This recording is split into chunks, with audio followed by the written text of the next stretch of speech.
السلام علیکم ورحمۃ اللہ وبرکاتہ۔ بسم اللہ الرحمن الرحیم۔ جمعے کے دن کی فضیلت پر قاری حنیف ملتانی رحمۃ اللہ علیہ کا زبردست خطاب ایک مرتبہ ضرور سماعت فرمائیں۔ نشانی ہے قیامت کا دن، جس دن قائم ہوگا جمعہ ہی ہوگا۔ آج جمعہ تفریح کا دن ہے، آج جمعہ جوے کا دن ہے، آج جمعہ شراب پینے کا دن ہے، آج جمعہ کھیل تماشا بے حیائی بدماشی کا دن لوگوں نے بنا لیا ہے۔ ایک ہمارا ماحول ہے، آپ ذرا توجہ فرمائیں۔ جمعے کے دن فلموں میں رش ہے، جمعے کے دن سینما کے ٹکٹ کا رش ہے، جمعے کے دن VCR بہت زیادہ چلتے ہیں، جمعے کے دن ٹیلی ویژن پہ بڑا رش ہوتا ہے، جمعے کے دن بدماشی ہے، جوا ہے، بے حیائی، زیادہ سے زیادہ بے حیائی جمعے کے دن ہوتی ہے۔ حالانکہ حضور کریم صلی اللہ علیہ وسلم نے فرمایا جمعے کے دن ایک گھڑی ایسی آتی ہے جو مانگو وہی ملتا ہے، جس حال میں کوئی مشغول ہوگا وہی اس کی زندگی کا مستقل ذریعہ بن جائے گا۔ کون سمجھائے تمہیں؟ کس کے اندر طاقت اور جرت ہے کہ قوم کے دھارا پھیر سکے اور قوم کے رخ کو پھیر سکے؟ کون پھیر سکتا ہے؟ اس لیے قرآن کریم نے بار بار للکارا اور فرمایا افلم یہد لہم کم اہلکنا قبلہم من القرون، اکڑنے والوں، بدماشی کرنے والوں، بے غیرت کمینوں، باداؤ، جب میرا قہر جوش میں آئے گا پھر ایک دو کو نہیں، پھر بستی کی بستی، ملک کے ملک اجاڑ کے رکھ دوں گا۔ افلم یہد لہم کم اہلکنا قبلہم من القرون،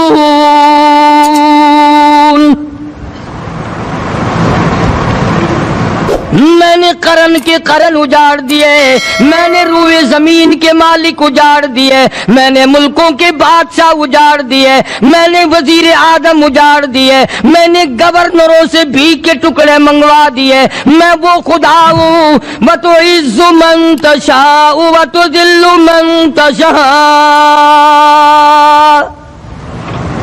بِيَدِكَ الْخَيْرُ إِنَّكَ عَلَى كُلِّ شَيْءٍ قَدِيرٌ۔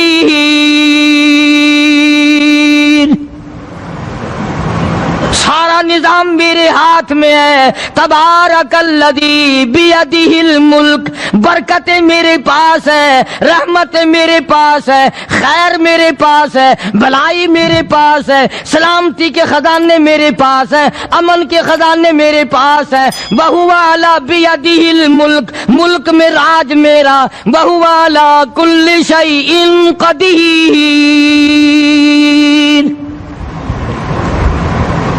ذرے ذرے پہ قبضہ میرا، پتے پتے پہ قبضہ میرا، پہاڑ کی ایک ایک کنکر پہ قبضہ میرا، سمندر کے قطرے قطرے پہ قبضہ میرا۔ تو ہوتا کون ہے اکڑ کرنے والا؟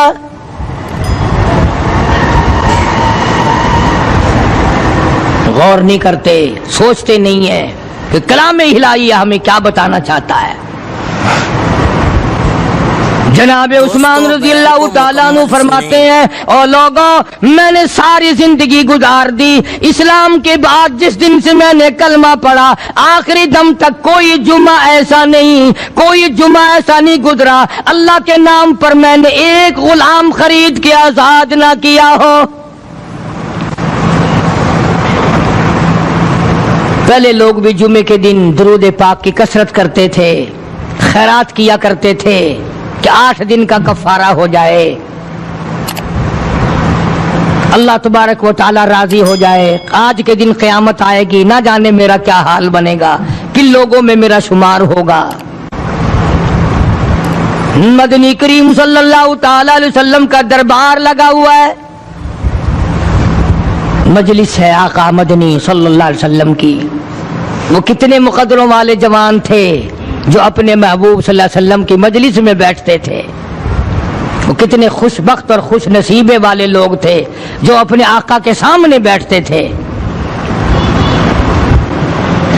حضور کریم صلی اللہ علیہ وسلم نے فرمایا مجھے 3 چیزوں سے بڑی محبت ہے، تین چیزیں بڑی پیاری لگتی ہیں، تین چیزیں دنیا میں بڑی مرغوب ہیں مجھے.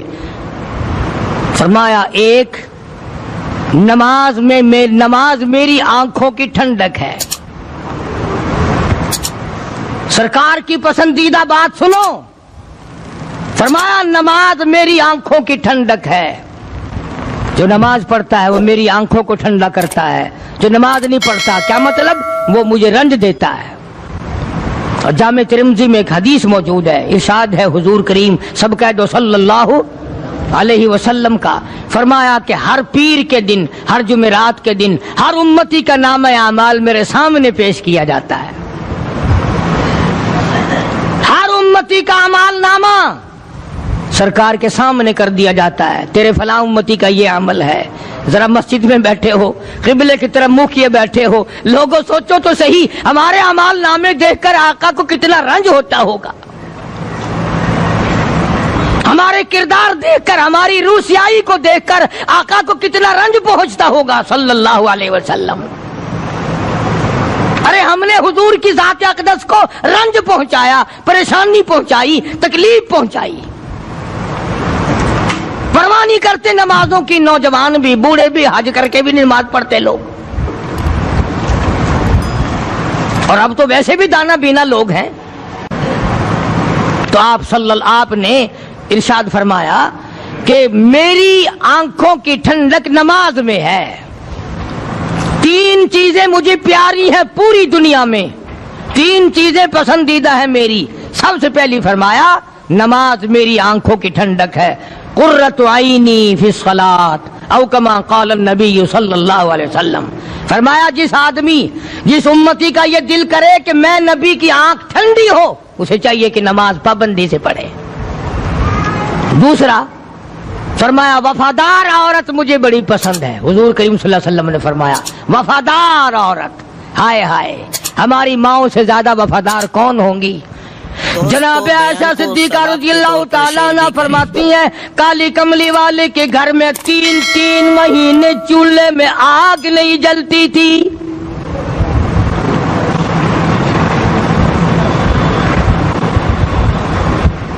دوسروں کے واسطے ہے سیم و زر و گوہر، اور اپنا یہ حال ہے کہ چولہا ہے بجھا ہوا.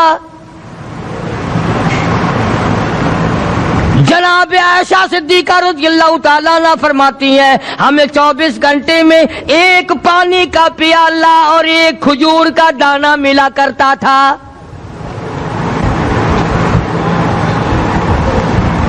کبھی اپنی ماہوں کی خوراک تو دیکھو، خرچہ تو دیکھو. اور اگلی بات سنو تو حیران ہو جاؤ. جناب عائشہ صدیقہ رضی اللہ تعالیٰ عنہ فرماتی ہیں اس پیالے اور کھجور کی قدر بھی تب ہوئی جب وہ بھی نہ ملی. پیسوں کو برباد کرنے والوں، بے قدری کرنے والوں، ذرا سوچو تو صحیح کہ کیا گھر ہے محمد عربی سب کہہ دو صلی اللہ علیہ وسلم کا. اسی گھر سے خیر و برکت ملی صحابہ کرام کو، لیکن دنیا نہ تھی، بلڈنگ نہ تھی، کوٹھی نہ تھی، بنگلہ نہ تھا، چہل پہل نہ تھی. اچھا ایک بات اور آج یاد کر کے لے جاؤ، یہ تو مجبوری ہوئی نا، یہ تو ایک مجبوری ہوئی، پریشانی ہوئی، محتاجی ہوئی کہ پانی کا ایک پیالہ اور ایک کھجور کا دانہ ملتا تھا. اور اگلی بات سنو تو حیران ہو جاؤ، مجبوری اور چیز ہے، اختیار سے کرنا اور چیز ہے. جناب فاروق اعظم رضی اللہ تعالیٰ عنہ کی حکومت ہے. عائشہ صدیقہ رضی اللہ تعالیٰ عنہ کا سال کا خرچہ 12,000 روپیہ بوری میں بھر کر حضرت عمر نے حضرت عائشہ کے گھر پہنچا دیا. لو تمہارا یہ سال کا خرچہ آ گیا. سال کا خرچہ حضرت عمر رضی اللہ تعالیٰ عنہ نے جناب عائشہ صدیقہ رضی اللہ تعالیٰ عنہ کے پاس بھیجا. اتنا بڑا بورا بھر کر آیا. اللہ غنی، بجائے خوش ہونے کے، بجائے مچلنے کے، بجائے فخر کرنے کے، اپنی خادمہ سے فرمانے لگی حضرت عائشہ خادمہ سے فرمانے لگی میں نے تو اپنے محبوب صلی اللہ علیہ وسلم کے پیٹ پہ پتھر دیکھے، میں نے تو کالی کملی والے کو فاقے کرتے دیکھا۔ خادمہ سے فرمانے لگی اس بوری کے اور میرے درمیان میں کپڑا لٹکا دے، میری آنکھ دیکھنا گوارا نہیں کرتی، میری آنکھ دیکھنا بھی گوارا نہیں کرتی۔ اس نے کپڑا لٹکا دیا۔ اس کے بعد خادمہ سے فرمانے لگی مدینے میں اعلان کراؤ جس کو خیرات چاہیے وہ عائشہ کے دروازے سے آ کے لے جائے رضی اللہ تعالیٰ عنہا۔ سارے مدینے میں اعلان ہوگا خیرات لینے والے آ جاؤ۔ شیئر ضرور کریں۔ ایک اور بات تھی اس وقت میں، ضرورت مند جاتا تھا، یہ نہیں کہ ٹیبک میں ہزاروں روپیہ پڑا ہوا پھر بھی مانگ کے کھانا ہے، جیب میں ہزاروں روپیہ پھر بھی مانگنا ہے، پلے سے نہیں کھانا۔ کہ جتنے بھیک مانگے ہیں نا، بھیک مانگنے والے 1 کروڑ روپیہ دے دو انشاءاللہ شام کو پھر بھی مانگے گا، اس کے مقدر میں بھیک مانگنا ہے۔ اسے فرمانے لگی کچھ نہیں ہے، وہ خادمہ کہنے لگی کچھ نہیں ہے۔ اب وہ خادمہ کہنے لگی کہ اگر 1 ٹکے کا گوشت منگوا لیتی تو تم بھی اپنا روزہ کھول لیتی گوشت سے، میں بھی کھا لیتی۔ کیا جواب دیا اما عائشہ صدیقہ رضی اللہ تعالیٰ عنہا نے؟ فرمانے لگی اب تانا دینے سے کیا فائدہ، تو نے اس وقت یاد کیوں نہیں دلایا؟ اس لیے میں نے یہ واقعہ سنا دیا کہ پہلی بات سن کر کے تو آپ لوگوں کے دل میں بھی یہ بات آئی ہے نا کہ جی مجبوری ہے، چوری تو وہ کرنے سے رہی بیچاری، پریشانی جو ہوئی، غربت جو ہوئی، تنگی جو ہوئی، چلو پانی کا پیالے پہ گزر کیا۔ اور نہیں، یہ حضرات اختیاری بھی فاقہ کرتے تھے۔ اب 12,000 آیا اور افطار کرنے کے لیے چھچوا رہے، کھجور بھی نہیں۔ اور ہم تو خدا جانے کب کب تک کا انتظام سوچتے ہیں، پوتے پوتیوں تک کا انتظام جب تک نہ کر لیں اور اولاد در اولاد تک کا انتظام نہ کر دیں اس وقت تک ہماری تسلی تو ہوتی نہیں۔ اسی کو مجذوب نے بڑے عجیب طریقے سے سمجھایا، کہتا ہے کہ آنے والی کس سے ٹالی جائے گی، آنے والی کس سے ٹالی جائے گی، اور جان ٹھہری جانے والی جائے گی، روح رگ رگ سے نکالی جائے گی، تجھ پہ ایک دن خاک ڈالی جائے گی، تیرے رشتہ دار عزیز اقربا دھڑا دھڑ مٹی پھینک کے ایسے آئیں گے گویا تجھے پہچانتے بھی نہیں۔ بڑی بڑی عجیب باتیں کہی مجذوب علیہ رحمت نے، اللہ کی رحمت نازل ہو اس کی قبر مبارک پہ آمین کہو۔ کہتا ہے سب کی سب ہیں راہ روے کوئے فنا، سب چل رہے ہیں فنا کی طرف۔ اب یہ جو ہم لوگ بیٹھے ہیں نا خوش ہو رہے ہیں، میری 50 سال عمر ہو گئی، میری 60 سال عمر ہو گئی، میری 40 سال عمر ہو گئی، میری 30 سال کم عمر ہو گئی، اور اصل بات ہمارے دماغ میں اپنے آپ کو آخرت کے لیے جس قدر ممکن ہو سکے تیاری کریں۔ آج کل بڑی رات ہے، سویرے اٹھو، کم سے کم صبح و شام ہر آدمی 1 تسبیح درود شریف کی، 1 تسبیح استغفار کی، اور 1 تسبیح تیسرے کلمے کی، یہ تو کم سے کم ہو ہی جائے۔ بکواس کرتے سو جاتے ہیں، بکواس کرتے اٹھ جاتے ہیں، بلا ہے کوئی زندگی کا معاملہ؟ اللہ سے معافی مانگتا سو جا اور معافی مانگتا اٹھ جا، خدا کی قسم اللہ کا دریائے کرم جوش میں آئے گا۔ تو یہ ساری چیزیں میں نے لیے عرض کی، تو وقت پورا کرنے والا حساب نہیں کہ نہ جانے کس کو توبہ کی توفیق ہو جائے۔ کم سے کم ان 3 تسبیحوں کو ہر مرد عورت لازمی پکڑ لے۔ 1 تسبیح درود شریف کی، 1 تسبیح سبحان اللہ والحمدللہ ولا الہ الا اللہ واللہ اکبر ولا حول ولا قوۃ الا باللہ العلی العظیم، اور 1 تسبیح استغفر اللہ الذی لا الہ الا هو الحی القیوم واتوب الیہ، یا استغفر اللہ ربی من کل ذنب واتوب الیہ، اور 1 تسبیح درود شریف کی اللہم صلی علی سیدنا مولانا محمد وعلی آل سیدنا مولانا محمد مبارک وسلم وصلی علیہ۔ جب 1 مرتبہ درود بندہ پڑھے گا 10 بار اللہ کی رحمت آئے گی، 10 گناہ معاف ہوں گے، 10 درجے بلند ہوں گے، 10 خطائیں معاف کر دی جائیں گی۔ تو کتنا بڑا اجر ہے۔ خصوصاً بوڑھوں کو چاہیے کہ وہ گپوں میں اپنا وقت خراب نہ کریں۔ خدا کی قسم قبر میں جانے کے بعد تجھے 1 سانس کی مہلت نہ ملے۔ پر مجھے اس بات کا افسوس ہے کہ آپ لوگ پورا مضمون سننے کی کوشش نہیں کرتے، بلکہ بعض لوگ بالکل اخیر میں سر سے، ایک ہے جمعے کی فضیلت حاصل کرنا، ایک ہے جمعہ پڑھنا، ایک ہے سیروں لہاونا، اس میں بڑا فرق ہے. ایک ہے سر سے اتارنا اور ایک ہے اس کی فضیلت کا حاصل کرنا. حدیث پاک میں آتا ہے کہ جمعے کے دن فرشتے دروازے پہ کھڑے ہو کر کے حاضری لگاتے ہیں. ہاں اللہ صاحب مل کی ٹیکسٹائل مل کی حاضری کا تو پتا ہے, مسجد کی حاضری کا کوئی پتا نہیں. اگر دیر ہو جائے تو وہ گیٹ کیپر واپسی کر سکتا ہے, اگر دیر میں آیا تو یہ فرشتہ نہیں کہتا, لانتی ہوا پیچھے سے. بہت مدت کی بات ہے, علامہ یوسف بن نور رحمۃ اللہ علیہ زندہ تھے, میں کراچی تھا, تو حضرت نے مجھے فرمایا کہ جمعہ ہمارے یہاں پڑھا دو. اب کے میری والی وہ جمعہ پڑھاتا تھا ان دنوں میں. تو میں جب گیا تو ہم ایک چھوٹے سے دروازے سے داخل ہونے لگے. ایک پٹھان کہنے لگا پرلے دروازے سے چلو, میں بھی ادھر سے جاتا ہوں. میں نے کہا کیوں؟ کہنے لگا فرشتہ ادھر رجسٹر لیے کھڑا ہے, تم ادھر سے گھس جاؤ گے تمہارا حاضری نہیں لگے گا. وہ کہنے لگا فرشتہ بڑے گیٹ پہ کھڑا ہے, ادھر چلو. تو کم سے کم اس پٹھان کا تو یہ عقیدہ ہے کہ فرشتہ کھڑا ہے, اور تمہارا خیال یہ ہے کہ جمعے کے دن نہ فرشتہ ہے نہ خدا ہے, کوئی بھی نہیں ہے. اس لیے سیرت النبی صلی اللہ علیہ وسلم کا عنوان شروع ہوگا. وقتی آؤ, پورا مضمون سنو تاکہ لطف آئے, دل و دماغ بنے.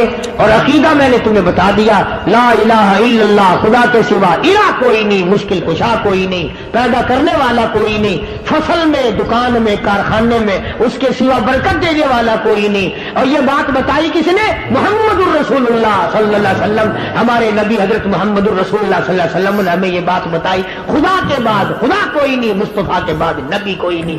حضور صلی اللہ علیہ وسلم کے بعد کوئی کسی قسم کا جو نبوت کا دعویٰ کرے وہ کافر ہے, دجال ہے, بے ایمان ہے, وہ خنزیر سے بدتر ہے جو میرے آقا کے ختم نبوت کے تاج کو ہاتھ لگائے گا. فرمایا لہم قلوب لا یفقہون بہا. اللہ پاک جل شانہ فرماتے ہیں جس کا دل قرآن کریم سمجھنے کا عادی نہیں.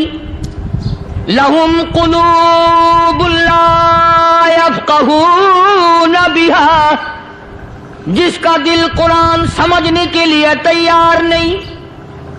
وَلَهُمْ أَعْيُنٌ لَا يُبْصِرُونَ بِهَا, جس کا کان اللہ کا قرآن سننے کے لیے تیار نہیں. أَمْ لَهُمْ آذَانٌ لَا يَسْمَعُونَ بِهَا, ام لہم آذان یسمعون بہا, جس کا کان خدا کا قرآن سننے کو تیار نہیں.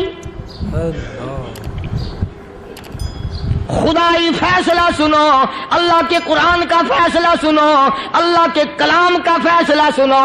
جس کا کان میرا کلام سننے کے لیے تیار نہیں, جس کو میرا قرآن سن کے مزہ نہیں آتا, جس کو میرا کلام سن کے حلاوت نہیں آتی, جس کو میرا کلام سن کے لذت نہیں آتی, جس کی روح تازی نہیں ہوتی, جس کو لطف نہیں آتا, جس کو کیف نہیں آتا, جس کو سرور نہیں آتا, جو میرا قرآن سننے کو تیار نہیں, جو میرا قرآن آنکھوں سے دیکھنے کو تیار نہیں, جو میرا قرآن سننے سمجھنے کے لیے تیار نہیں. آؤ پھر خدائی فیصلہ سنو. فرمایا اولئک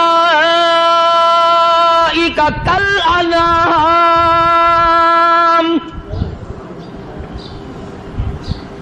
میرا فیصلہ نہیں, کسی پارٹی کا فیصلہ نہیں, کسی فرقے کا نہیں, کسی طبقے کا نہیں, کسی جماعت کا نہیں. فرمایا اولئک الانعام,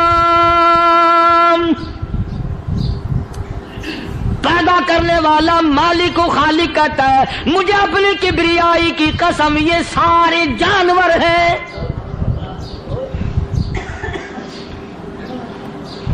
یہ سارے کے سارے جانور ہیں, یہ درندے ہیں جو ایک دوسرے کو چیر پاڑ کر کھاتے ہیں, یہ درندے ہیں جو ایک دوسرے کا خون پیتے ہیں. فرمایا بل ہم اضل, جانوروں سے بھی بدتر.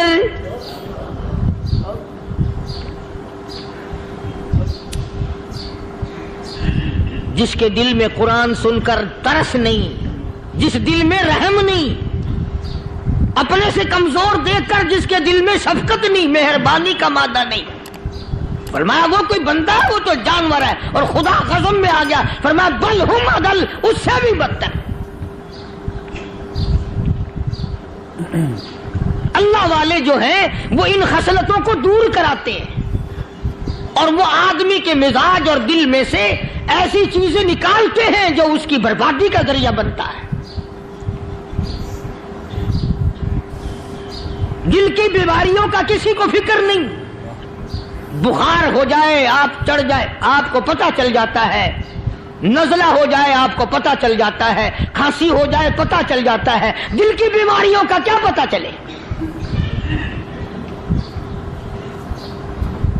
صحابہ اکرام رضوان اللہ تعالی علیہم اجمعین کی جماعت کے اللہ پاک کے محبوب حضرت محمد الرسول اللہ صلی اللہ تعالی علیہ وسلم نے دلوں کی صفائی کی.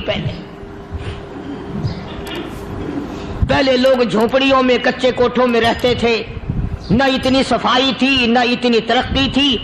آج برتنوں کی صفائی دیکھو, کپڑوں کی صفائی دیکھو, مکان کی صفائی دیکھو, رات دن بس اسی دھندے میں لگے ہوئے. سارا دن برتن دھونے سے فرصت نہیں, سارا دن کپڑوں کے بناؤ اور سنوار میں فرصت نہیں. تو اللہ والے ایسے موقع پر بڑی عجیب بات کہتے ہیں. وہی مجذوب ہے, مجذوب علی رحمت کہتے ہیں بظاہر تو ہر شے میں بے حد صفائی, بظاہر تو ہر شے میں بے حد صفائی, مگر دل میں ہے گندگی انتہائی. بظاہر تو ہر شے میں چہرے کی صفائی, بدن کی صفائی, نہ جانے کتنی قسم کا صابن ہے, نہ جانے کتنی قسم کے پاؤڈر ہیں, نہ جانے کتنی قسم کے شیمپو ہیں, نہ جانے کتنی قسم کے کپڑے ہیں, کیا چال ڈھال ہے, کیا نئے نئے ڈیزائن ہے. مجذوب کہتا سب کچھ دیکھ لیا, بظاہر تو ہر شے میں بے حد صفائی, مگر دل میں ہے گندگی انتہائی. جس یار کی بیٹھک میں بیٹھ کے کھانا کھایا, جس رشتہ دار کی بیٹھک میں بیٹھ کے کھانا کھایا, اسی کی بہن کو دیکھ کر آبرو پہ ڈاکہ ڈالنے کا پروگرام ہے. جس دوست کے گھر میں بیٹھ کے کھانا کھایا, اسی دوست کی بیوی کی عزت لوٹنے کا پروگرام ہے. پرانے زمانے میں اب بھی دلی جیسے شہر میں اگر دعوت کی جاتی ہے تو وہاں ایک تشتری میں نمک آتا ہے سب سے پہلے. عرب میں بھی دستور تھا پرانے زمانے میں, اگر کوئی دعوت کرتا, کوئی تقریب کرتا, سب سے پہلے نمک آتا تھا. ایک ایک انگلی ہر شخص نمک چاٹتا تھا. کیا مطلب؟ جس نے نمک چاٹ لیا اب وہ نمک حرامی نہیں بنے گا. اس گھر میں چوری کرنا, اس گھر کی آبرو کا غلط تصور لانا, اس گھر کے مال میں خیانت کرنا وہ حرام سمجھتا تھا جس گھر کا میں نے نمک چکھ لیا. اور مسلمانوں کی بات نہیں, ہندوؤں کی بھی یہ باتیں تھی. مولانا محمد علی صاحب جلندری سب قید رحمت اللہ علیہ فرمایا کرتے تھے کہ ایک سکھ تھا بہت بڑا ڈاکو, مسلمان اور ہندو مل کر اس کو ساتھ ملا کر کے لے گئے کہ یہاں اس گاؤں میں اس پنڈ میں ڈاکہ ڈالیں. سفر کر کے گئے, تکلیف اٹھا کے گئے. اس سکھ ڈاکو نے پوچھ لیا کہ یہ کون سا گاؤں ہے کہ یہ فلانا ہے. اچھا سارے کے سارے یہ تلاش کرو, یہ سوچ بچار کرو, اپنے پنڈ کی, اپنے علاقے کی, کسی مسلمان کی, کسی ہندو کی, کسی سکھ کی, کسی چوڑے چمار کی اس گاؤں میں لڑکی تو نہیں. ہمارے یہاں سے کوئی لڑکی تو شادی ہو کے یہاں نہیں آئی ہوئی. ان ساروں میں سے کہنے لگا کہ ہمارے بھنگی کی لڑکی جمعدار کی یہاں آئی ہوئی ہے. کہنے لگا واپس چلو, بیٹی بیٹی ہے چاہے بھنگی کی ہو یا نواب کی ہو. ارے کل بیٹی کا ڈولا دیا تھا, آج ڈاکہ ڈال لیں گے, شرم نہیں آئے گی؟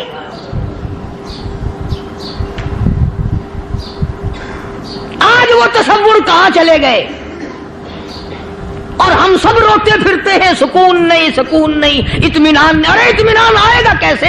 ہمارے دل بے ایمان ہے, نیتیں خراب ہے, آئے گا کہاں سے؟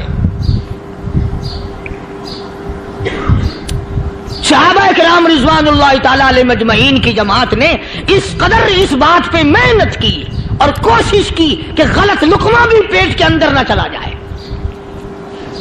چنانچہ میں علی الاعلان کہتا ہوں 1,29,000 صحابہ کرام کالی کملی والے کے دیوانے اور پروانے حضور کے یار جانثار، حضور کے ساتھ فاقہ کھانے والے، فاقوں مرنے والے، پتھر کھانے والے اپنے بچوں کے ٹکڑے ہوتے ہوئے دیکھ کر لا الہ الا اللہ محمد الرسول اللہ کی صدا بلند کرنے والے صحابہ کرام کا یہ حال تھا۔ پیدل سفر کر کے جاتے تھے یہودی عیسائی، شام نکل گئے، فلسطین نکل گئے، ہندوستان آ گئے، 2 سال لگ جاتے تھے، اپنی جوان بیٹیوں کو مسلمانوں کے گھروں میں چھوڑ کے آ جاتے تھے۔ کبھی نگاہ نبوت نے جن کو رنگ دیا تھا، کبھی کسی صحابی پہ ذرہ برابر الزام نہیں لگا۔ ان یہودیوں کا، ان عیسائیوں کا یہ عقیدہ تھا کہ محمد صلی اللہ علیہ وسلم کے جو غلام ہیں ان کی نگاہ بھی پاک ہے، ان کے دل بھی پاک ہیں، ان کے ارادے بھی پاک ہیں، ان کے ہاتھ بھی پاک ہیں۔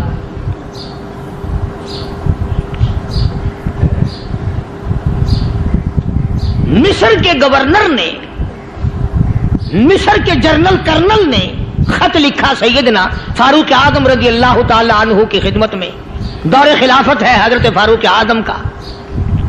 کیا خط لکھا کہ حضور مجھے کافی وقت گزر گیا ہے اور فلاں علاقے میں آپ کے حکم سے ہم نے جانا ہے اور راستہ صرف ایک ہے اور اس راستے میں جال بچھا دیا گیا، اب مجھے مشورہ دیں میں کیا کروں، حکم دیں مجھے۔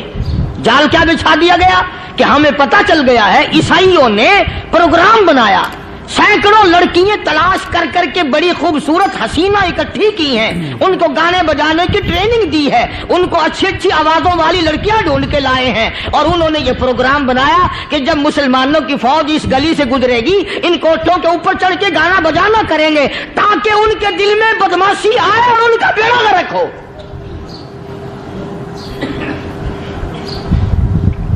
کبھی کافر کا یہ عقیدہ تھا کہ مسلمان کا دل بگڑا تو یہ گیا، اس کی نیت میں خرابی آئی اور یہ تباہ ہوا۔ جناب فاروق اعظم رضی اللہ تعالیٰ عنہ نے اسے یہ خط نہیں لکھا کہ تو قرآن پڑھا کر، تو نفل پڑھا کر۔ امیر المومنین خلیفۃ المسلمین سیدنا فاروق اعظم رضی اللہ تعالیٰ عنہ نے اپنے جنرل کرنل کو خط لکھا کہ اس میں لمبی چوڑی فکر کی کوئی بات نہیں، اس میں کوئی پریشانی والی بات نہیں، کوئی سوچ و بچار والی بات نہیں، سارے تیری فوج میں، تیری کمان میں مسلمان ہیں، سب کو اکٹھا کر لے، ساروں کو اکٹھا کر کے قرآن کریم کے سورت نور کی 2 آیتیں سنا دے۔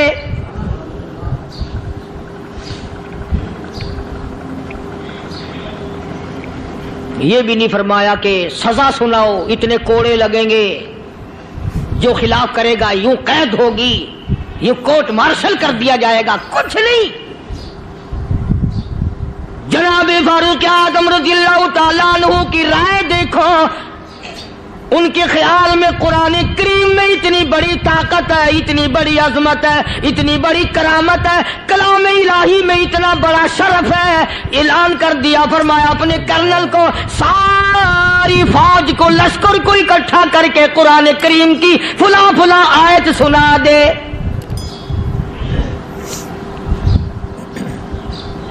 اور اس کے بعد بے دھڑک فوج کو، لشکر کو اسی راستے سے گزار کے لے جا، بے دھڑک لے جا۔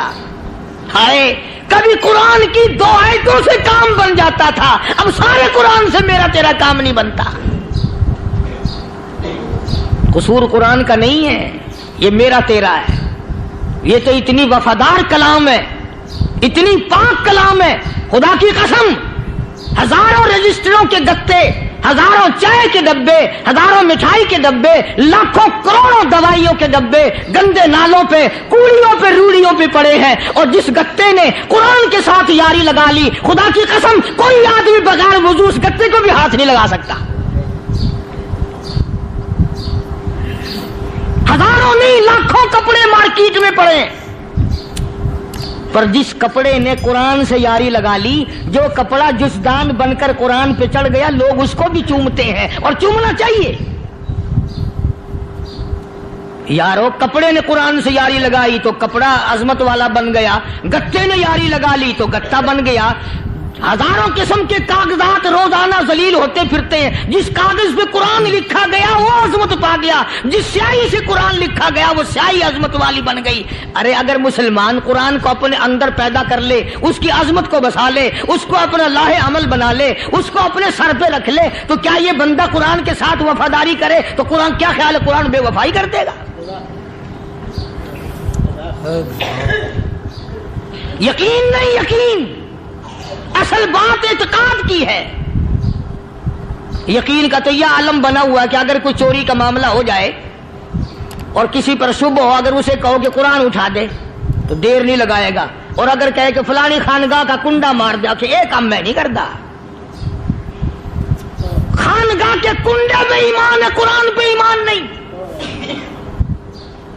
اس پر یقین ہے کہ پیر اندھا کر دے گا, اور یہاں یقین نہیں کہ جس خدا نے پیدا کیا اگر میں نے جھوٹا قرآن اٹھایا تو وہ برباد کر دے گا.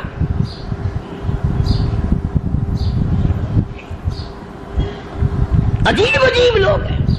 چنانچہ مصر کے کرنل نے, مصر کے جنرل نے ساری فوج کو اکٹھا کر لیا.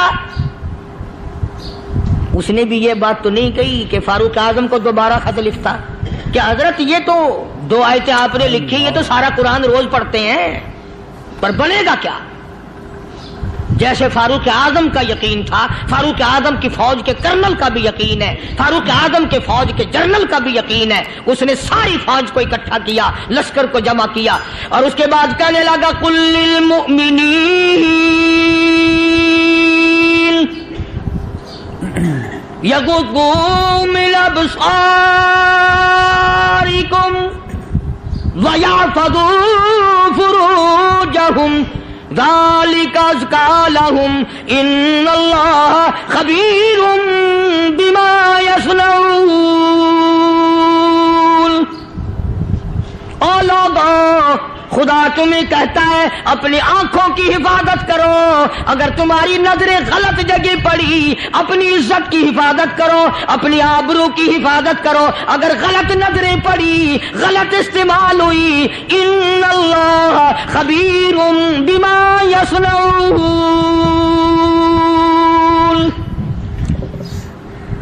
اللہ پاک تمہاری ساتھ ساتھ ہے, وہ ہر چیز کو دیکھتا جائے گا, وہ ہر چیز تمہاری دیکھے گا. چنانچہ تاریخ شاہد ہے, ابن حشام نے لکھا ہے, ابن خلدون نے لکھا ہے, اور کئی مورخین نے لکھا ہے کہ جب مسلمان جنرل نے, مسلمان کرنل نے اپنی فوج کو قرآن کی 2 آیتیں سنائی اور اس کے بعد حکم دیا چلو, تمام کا تمام لشکر چل رہا ہے. ادھر ڈھول بجا, دھماکے بجے, ڈانا شروع ہوا, گانا بجانا شروع ہوا, ساری فوج نکل گئی, سارا لشکر چلا گیا. لڑکیوں نے دیکھا کہ یہ تو ختم ہو گئے, نیچے آواز دے کے کہنے لگی اور جانے والوں یہ ساری فوج کئی اندھوں کی فوج تو نہیں.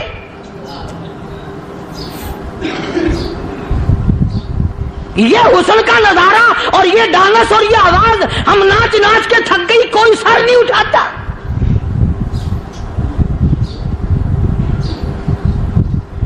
اور آج دیکھ لیں آپ, ہر گھر کے اوپر وہ لگا ہوا ہے ایریل, لعنت کا ایریل لگا ہوا ہے, لعنت کا ایریل. حاجیو تم کیا کہتے ہو کہ ہمارے گھر کا اس میں کیا بگڑے گا؟ خدا کی قسم وہ بگڑتا ہے, وہ دیمک لگتی ہے, وہ تباہی پھرتی ہے, تمہیں پتہ بھی نہیں چلتا. تم نے کیا سوچ رکھا ہے؟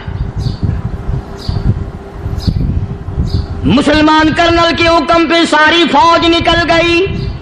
ناچنے والی گانے والی لڑکیاں عیسائیوں کی حیران ہیں. کیا ہوا؟ لاکھوں کی تعداد میں فوج گزر گئی, کوئی نگاہ اٹھا کے نہیں دیکھتا. ایک مسلمان سپاہی گزرتا گزرتا نیچی نظریں کیے کیے کہنے لگا سر کیسے اٹھائے, نگاہ کیسے کوئی اٹھائے گا؟ یہ سارے کے سارے اللہ کا قرآن سن کر آئے ہیں.